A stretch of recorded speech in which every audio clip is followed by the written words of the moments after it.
students, this is your class 5 SST class of chapter 4, the temperature zones. So please open your books and start the topic latitude and climatic zones. Okay. Based on latitudes, the earth has been divided into 3 climatic zones. Latitudes के base होने की वजह से अर्थ के zone को 3 भाग में बांटा गया है. कुछ को the climatic zones are sometimes called temperature zones. इसी क्लाइमेटिक जोन को लोग टेम्परेचर जोन बोलते हैं. Each of these zones receive different intensity of sunlight because it is located at different distance from the equator. हर एक zone को अलग अलग सनलाइट रिसीव होता है, जिस वजह से को अलग अलग भाग में बांटा गया है. इसके बारे में हम पढ़ेंगे 3 क्लाइमेटिक जोन्स के बारे में. पहला है आपका टॉरिड जोन. टॉरिड जोन जो है वो कहाँ है? Both side of the equator. Equator के बोथ साइड है, मतलब बिटवीन ट्रॉपिक ऑफ कैंसर से लेके ट्रॉपिक ऑफ कैप्रिकॉन तक. इनके बीच का जो एरिया है वो टॉरिड जोन में आता है, जिसे हम लोग ट्रॉपिकल जोन भी बोलते हैं. टॉरिड जोन में पूरे साल एक बराबर सूर्य की रोशनी जाती है, न कम न ज़्यादा.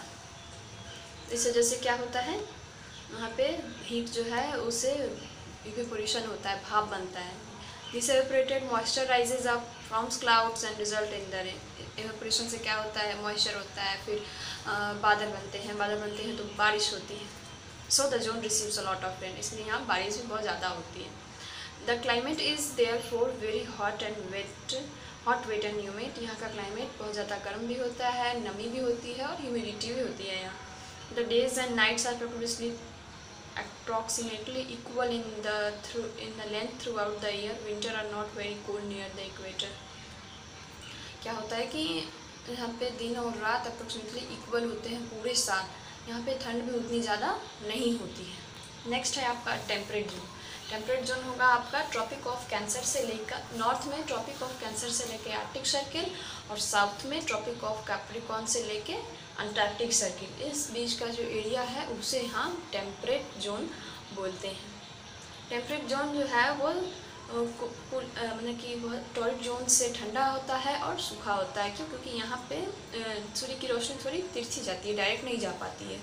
तो इससे क्या होता है, यहाँ बहुत ही ज़्यादा समर और विंटर टेम्परेचर में बहुत ज़्यादा डिफरेंस आता है. जब टॉरिड जोन के मुताबिक इतनी गर्मी भी नहीं होगी और टॉरिड जोन के मुताबिक उतनी ठंड नहीं होती है. यहाँ ज़्यादा ठंड होती है और गर्मी कम होती है.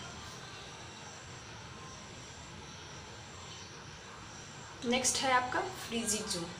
फ्रीजिंग जोन हो गया आपका नॉर्थ में आर्कटिक सर्किल से नॉर्थ पोल और साउथ में अंटार्कटिक सर्किल से साउथ पोल. इस बीच का जो एरिया है उसे हम नॉर्थ साइड को नॉर्थ फ्रीजिंग जोन और साउथ साइड को साउथ फ्रीजिंग जोन बोलते हैं. फ्रीजिंग जोन में क्या होता है, लैटिट्यूड जो होते हैं बहुत ज़्यादा ऊंचे होते हैं, जैसे सन की रोशनी जो है वो बिल्कुल तिरछी जाती है, बिल्कुल स्लांटिंग रेज बहुत कम मात्रा में पहुंच पाती है. इससे क्या होता है, वहाँ पे ठंड बहुत ज़्यादा होती है. The intensity of sunlight received by the earth surface is thus very low and the climate is very cold. वहाँ पे क्या होता है कि सूर्य की रोशनी बहुत कम जाती है, उसका क्लाइमेट बहुत ठंड होता है. In freezing zone there is continuous day light for 6 months followed by continuous night time last 6 months. वहाँ क्या होता है, 6 महीने तक लगातार दिन होता है और 6 महीने तक लगातार रात होती है. तो ये तो था हमारा लैटिट्यूड्स और क्लाइमेटिक जोन. अब नेक्स्ट है हमारा altitude, distance from the sea, humidity और विंड. इसके बारे में हम नेक्स्ट क्लास में पढ़ेंगे. Thank you. कोई प्रॉब्लम हो तो पूछ सकते हैं.